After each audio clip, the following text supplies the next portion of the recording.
Dans cette émission, nous abordons quelques travaux plus petits. Les traversées de toit pour notre ventilation doivent être prévues, nous faisons raccorder notre boîte de fusibles et nous plaçons les boîtes encastrables sanitaires. Nous installons tous nos équipements d'utilité publique avec un kit à monter. Ceci permet d'épargner quelques 25 500 € au total.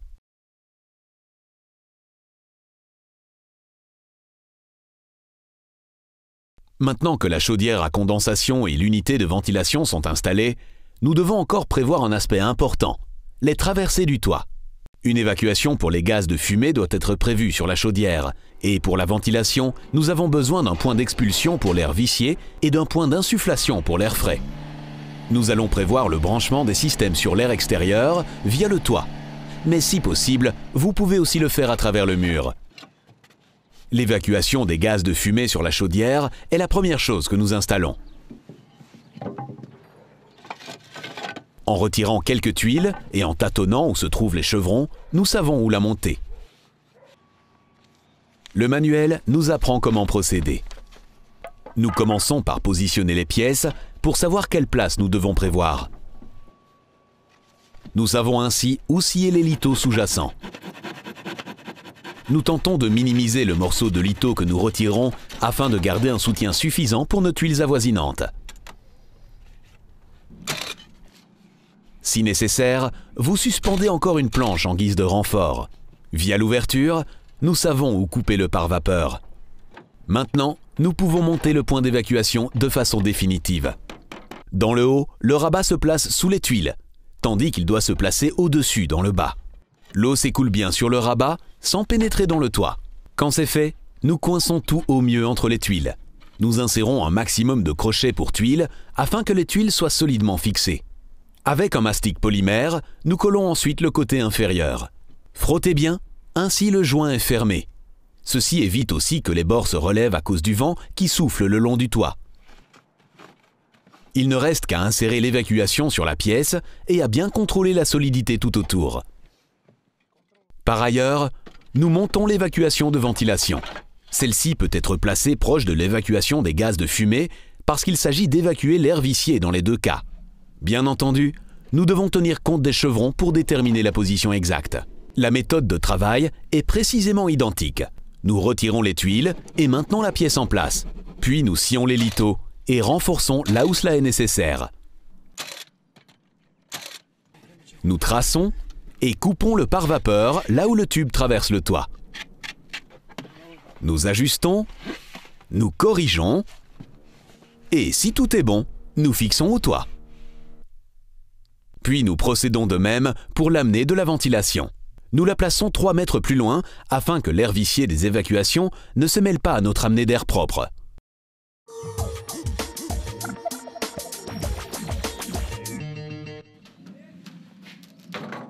Notre installation électrique doit encore être peaufinée. Toutes les conduites sont prévues, mais doivent encore être raccordées sur une boîte de fusibles. Celle-ci a été pré-câblée et livrée sur place par le fournisseur de notre kit à monter. Nous pouvons donc la suspendre. En vue d'un travail facile, nous commençons par enlever tous les éléments détachés de la boîte. Puis nous examinons quels accessoires de fixation sont prévus. En déposant tout, nous évitons de commettre des erreurs. Dans les coins de l'encadrement sont prévues des encoches pour visser les brides de fixation.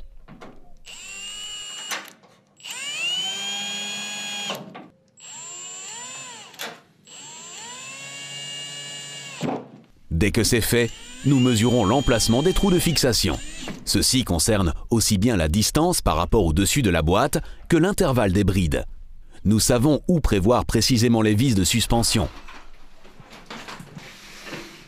Nous reportons ces cotes sur le panneau déjà monté sur le mur. Cette plaque nous aide à tout fixer avec plus de précision, à visser plus facilement et nous donne la place pour monter par exemple quelques prises de courant à côté de la boîte. Pour cela, nous utilisons le niveau à bulles pour que notre boîte soit suspendue bien droite. Quand nous connaissons l'emplacement exact, nous pouvons visser les corps de boulons adéquats. Puis la boîte de fusibles doit encore être accrochée avec les brides correspondantes. Ceci nécessite de l'aide, car elle est trop lourde pour être soulevée seule. La boîte est en place, mais doit encore être raccordée naturellement.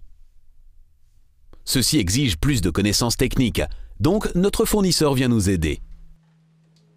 On a déjà songé au circuit et au circuit d'éclairage avant de poser les conduites. Et si vous avez tout suffisamment marqué et noté pendant la pose des câbles, cela devrait être un petit travail facile pour l'assistant de montage. Il commence par raccorder toutes les prises électriques et commutateurs sur les disjoncteurs et réalise aussi la mise à la terre et l'éclairage.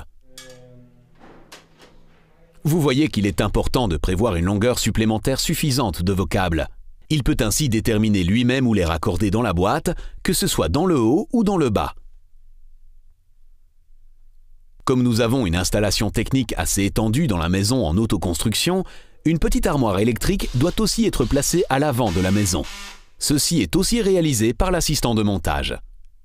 Là est notamment réglé le système audio et les panneaux solaires y sont aussi raccordés. Nous suspendons le convertisseur, mais nous en confions le raccordement car c'est un travail risqué. Vous ne pouvez pas couper les deux câbles, le rouge et le noir en même temps, parce que ceci pourrait provoquer un court-circuit.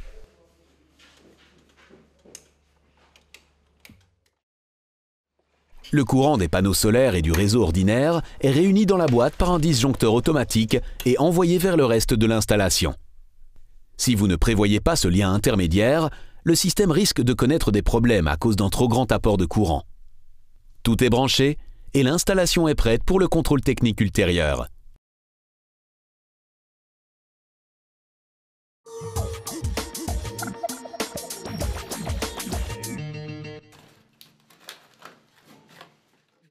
Coller les boîtes encastrables sanitaires est un prochain travail à effectuer. Nous avons déjà réalisé les évidements dans le mur, mais il est possible de devoir encore corriger un peu. C'est rapide avec un marteau et un burin. Avant de fixer les boîtes, nous devons déterminer la bonne position sur la bride. Cette bride est adaptée au code standard des robinets. Nous les indiquons ici sur les points extérieurs parce qu'il s'agit d'un double robinet avec l'évacuation intercalée. La profondeur importe peu du fait que le raccordement sera masqué dans une boîte. Avec quelques accessoires fournis, nous pouvons placer correctement l'ensemble dans le mur. Poser le niveau à bulles sur ces tuyaux nous permet de tout positionner droit. Nous reportons cette position sur le mur afin de savoir tout à l'heure comment cela doit se présenter. Puis nous préparons le plâtre rapide. Cette variante de plâtre sèche plus vite et est donc idéale pour installer de telles boîtes encastrables. L'emballage nous apprend que nous devons utiliser une part d'eau pour 2 parts de plâtre. Nous prenons d'abord l'eau et y ajoutons le plâtre petit à petit jusqu'à obtenir la consistance désirée. Nous remplissons les trous avec ce plâtre. Veillez à une présence suffisante de plâtre tant au verso qu'au recto afin que la boîte ait assez d'appui pour rester en place.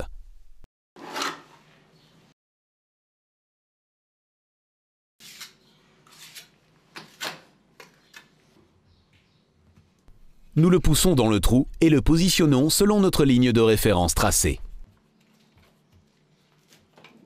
Vous pouvez ajouter un peu de plâtre là où cela est nécessaire afin que tout soit bien fixé. Laissez sécher avant de raccorder les conduites. Vous le faites quasiment aussitôt avec le plâtre rapide. Bien entendu, ceci dépend en partie de la température ambiante. Quand vous sentez qu'il a assez durci, vous réalisez les accouplements. Dévissez la pièce de fixation pour y raccorder les conduites. Vous les ajustez d'abord et les réalisez sur mesure avec votre pince coupante. Vous raccourcissez encore un peu la gaine.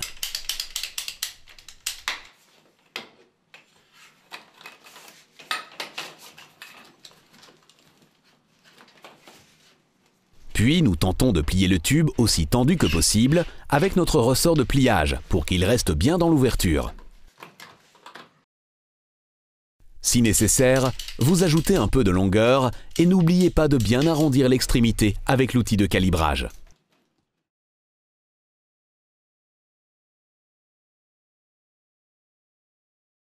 Ces préparatifs nous permettent de monter les pièces de serrage.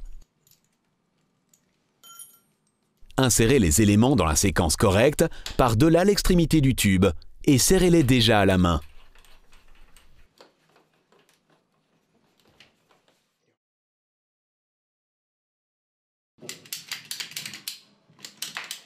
Puis répétez toute la procédure pour l'arrivée d'eau chaude de votre robinet.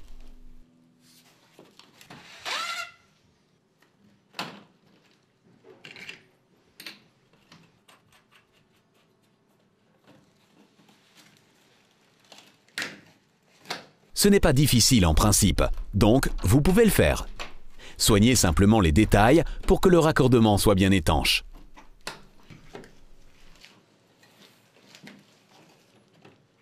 Puis vous replacez tout dans la boîte encastrable.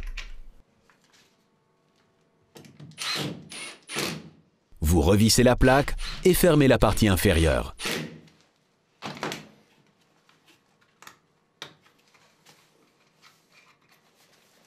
N'oubliez pas le couvercle par la suite pour ne pas devoir plâtrer l'ouverture. Du reste, avant de suspendre définitivement l'accouplement dans la boîte, vous ne devez pas oublier de serrer encore. Cela se fait parfaitement avec une simple clé à molette réglable.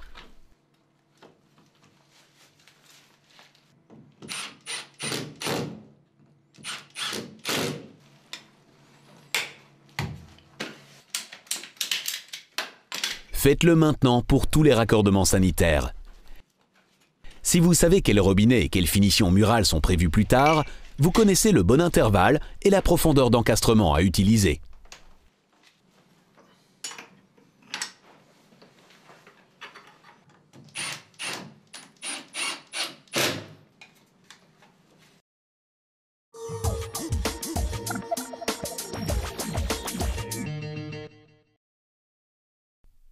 Maintenant que les boîtes encastrables sanitaires sont suspendues à leur place, nous pouvons refermer les saignées pratiquées pour les conduites électriques et sanitaires.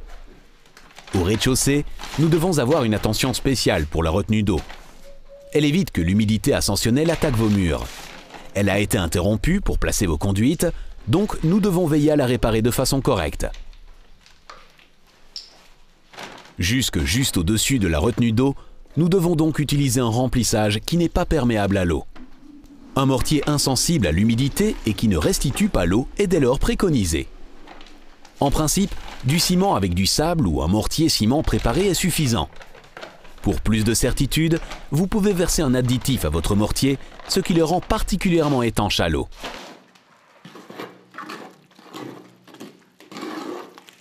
Nous utilisons un mix de ciment rapide préparé auquel nous ajoutons la bonne quantité d'eau.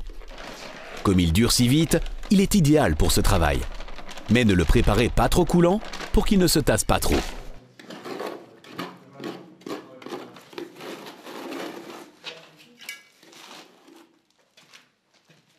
Puis nous rebouchons les saignées par le bas. Nous humidifions un peu le mur pour améliorer l'adhérence. Rebouchez la saignée jusqu'à 5 cm au-dessus de la retenue d'eau, jusque derrière votre plinthe. Ainsi, vous avez assez de marge. Nous pouvons reboucher de plâtre le morceau au-dessus pour être sûr que le plâtrage ultérieur y adhérera bien. Du reste, nous refermons les saignées pour que le plâtrage à ces endroits ne soit pas trop épais. De plus, les conduites sont plus solidement fixées. Nous commençons par mélanger la quantité de plâtre requise et l'appliquons.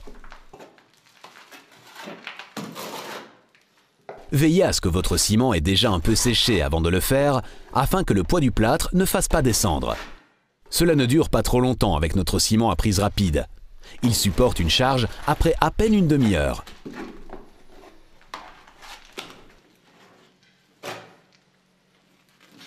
La méthode de travail la plus facile consiste à remplir du bas vers le haut. Votre plâtrage sous-jacent retient un peu ce qui se trouve au-dessus et vous avez moins de tassement.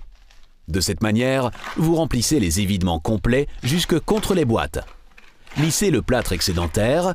Le plâtrier a un support plus ou moins lisse comme point de départ.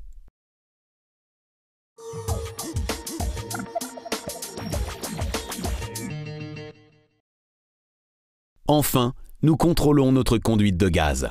Comme l'installation est assez délicate, nous voulons encore tester la présence de fuite pour être certain que tout est en ordre avant de refermer le sol et les murs.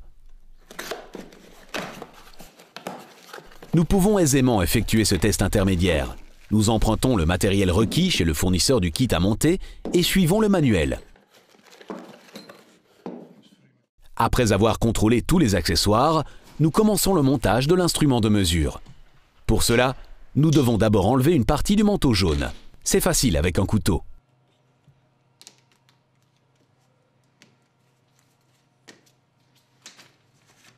Puis, nous pouvons raccourcir le tube. Pour cela, nous utilisons le coupe-tube fourni. Celui-ci pratique une encoche dans la conduite PLT. Et en le faisant tourner plusieurs fois, vous traversez l'acier.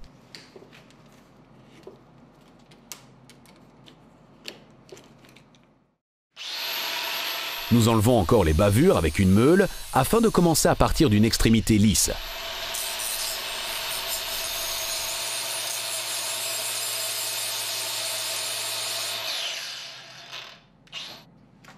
Insérez l'écrou à vis sur le tube. Pour l'accoupler, nous devons aplatir l'extrémité du tube. Nous le faisons en insérant le support par-dessus l'avant-dernière rondelle et en ajustant par-dessus l'appareil à aplanir. Frappez jusqu'à ce que les 2 dernières rondelles soient aplaties. Contrôlez encore que le tube usiné est bien plat et insérez la dernière bague de serrage sur la dernière rondelle de libre du tube. Avant de monter le réducteur, nous veillons à intercaler un joint en graphite. Cela évite les fuites sur votre accouplement.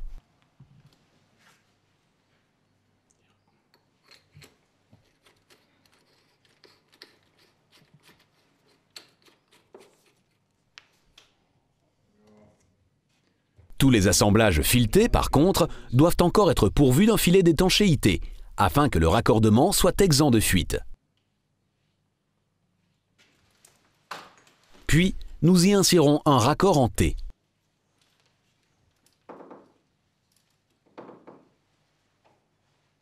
Nous prévoyons un arrêt d'un côté de la pièce en T et fixons l'appareil de mesure de l'autre côté. Enfin, nous serrons encore les assemblages. Avec une pompe, nous mettons la conduite de gaz sous pression jusqu'à maximum 100 millibars. Contrôlez que la pression reste identique après quelques heures. Si cette pression ne baisse pas et que le compteur ne change pas, nous pouvons sans crainte masquer la conduite dans le sol et les parois.